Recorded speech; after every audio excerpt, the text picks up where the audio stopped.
Thank you, everyone, for having me here and for coming this evening. Marketing to today's consumer is really hard. We all talk about this all the time. Audiences are fragmented. People have no time to listen. They're cynical. They're media savvy, God forbid, and they're really more clued up than ever. It's a long time ago, the days of Thomas Jefferson, who observed once that advertising was the only bit of a newspaper that you could trust. Now, there's some basis to all of the pessimistic talk that we hear about marketing and advertising. And I'm definitely not here this evening to reveal the answer to it all. I've made more than my share of terrible decisions in marketing, a lot of them, and I've been talked into, and I've talked myself into, some truly, really awful work. I often ask myself why, and I'll give you one example, and I want to apologize to some of my colleagues who are here, who were involved in this decision. We once convinced ourselves that the right thing to do was to have a talking dog talking to a talking duck. Their relationship was unclear. To explain to people how they could use their Sky remote control more effectively. It didn't really work very well. But amidst the accumulated flotsam of any large company's marketing history, I do hope, and I like to think, that we've learned some things about what works at News Corporation and also at Sky, and perhaps what might work for you. Not so much about marketing tools and techniques. You're more expert than anyone in that, and that's not really what I'd like to talk about tonight, if that's okay. Instead, what I'd like to do is say something about the ideas that we wrestle with and the problems that we encounter, and how we try to understand some of the really fundamental and I think revolutionary changes in global society that are happening now, and how they relate to our business, the business of media, the business of ideas, and also to yours. We live today in societies that are more connected than ever before. That's obvious. That makes marketing and brand communications more challenging. That's true. But my belief is that if you grapple with those changes for long enough, until you really get them, if you develop an internal compass to steer your marketing and communications, then you'll be working in a discipline which is more exciting, which is more intellectually rich, more delightfully complex, and ultimately more rewarding than it has ever been. I think we all realize that marketing to today's consumer is less transactional than it was even just a decade ago. It's more based on understanding shared values. It's about working with a truly empowered interlocutor. It's challenging, but it's also a business world in which you, marketeers, communicators, public relations executives, will become absolutely central to business success.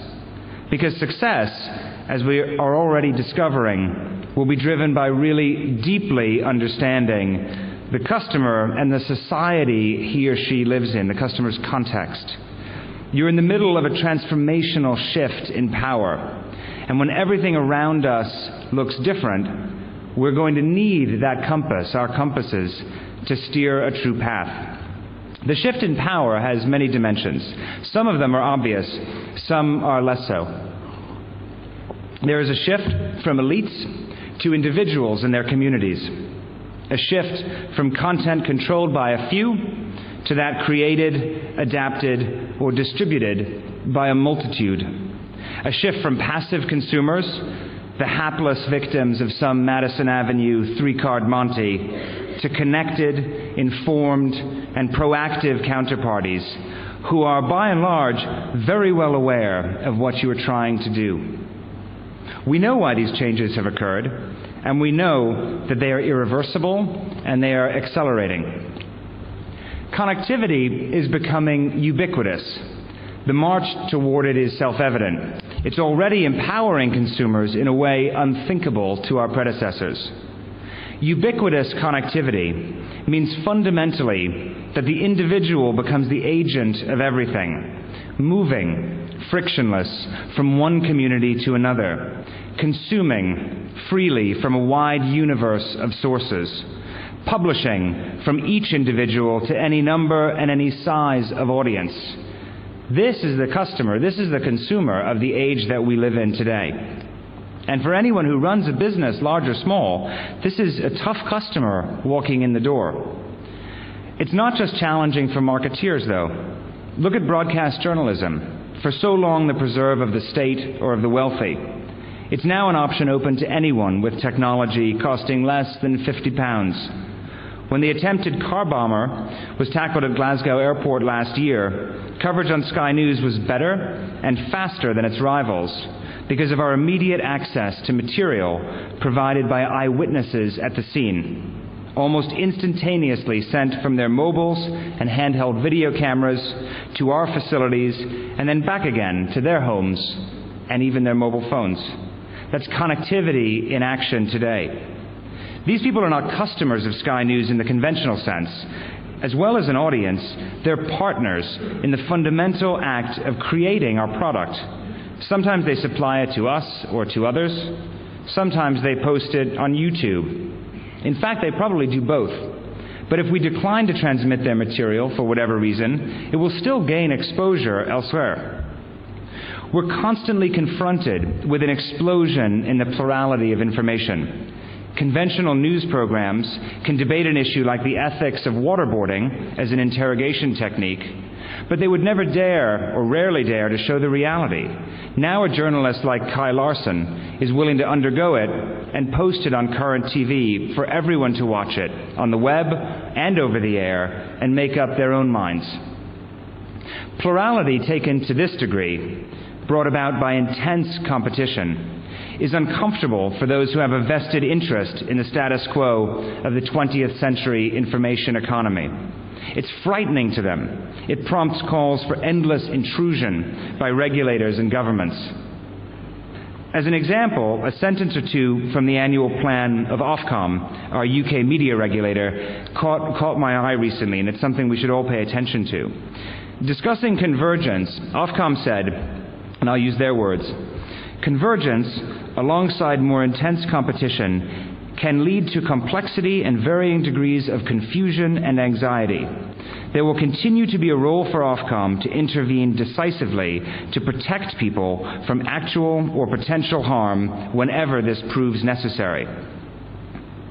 Now, let's be quite clear about this. The confusion and anxiety referred to is in the minds only of the elites who are terrified by people taking power from them. Nor is it the job of a regulator to invent sources of potential harm and forestall them.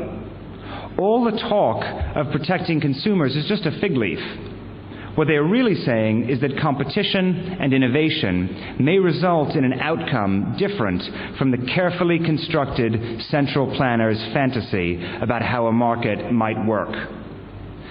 Our customers are sophisticated, demanding, and they understand the media. And they are not the exception to the rule. They are the rule. People aren't stupid, even if regulation obliges us to treat them as if they are. I'll give you another example, drawn from the rules on sponsorship and advertising in licensed broadcasts, enforced partly by Ofcom and partly by the European Union. Star Plus, a Hindi-language entertainment channel, has been banned from showing in the UK the Indian version of Are You Smarter Than a 10-Year-Old? Because the logo of an Indian mobile phone company, which does not even operate in this country, appears on the set. The regulations that prohibit this seem to operate on the basis that viewers are not only not smarter than 10-year-olds, but would struggle to compete in a nursery.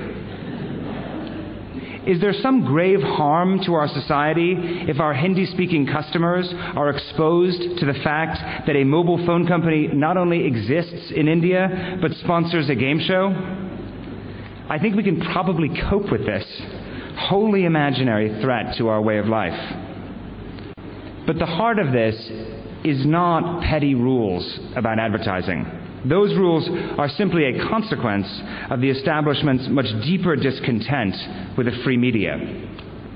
And that's really just an old tune played by new musicians.